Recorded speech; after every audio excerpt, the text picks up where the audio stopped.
আচ্ছা, 23 বছর বয়স্ক ভদ্রমহিলা, যার মেন সমস্যা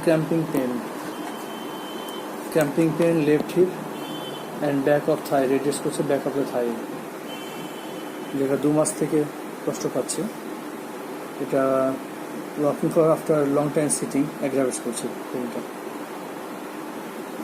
আদার সমস্যা, ওনার গাইনোকোলজির সমস্যা আছে, যেটা পিরিয়ডটা লেট হয়, 10 to 15 days late, quantity copious, আর dysmenorrhoea which is unbearable pain. ওনার টেস্টিমনি মেনার হচ্ছে লেট, 10th স্ট্যান্ডার্ড ওনার পিরিয়ড স্টার্ট হয়। বিপরীতে হোয়াইট ডিসচার্জটা যেটা সেটা কপিয়াস, বিফোর মেন্স অ্যাগ্রাভেটস করছে, তার সঙ্গে pain in lower abdomen. Generality বলতে appetite poor, thirst poor, desire salty food, আর কোল্ড ফুড কোল্ড ওয়াটার এই ডিজায়ার। কন্ট্রাইন্ডিকেট করছে chilly patient, tongue dry, thirst poor, constipation, mild temperament.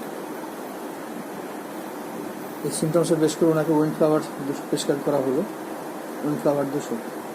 আশা করছি ওনার ক্র্যাম্পিং পেন বা dysmenorrhoea যেটা আছে, গাইনোকোলজির সমস্যা, সবই আস্তে আস্তে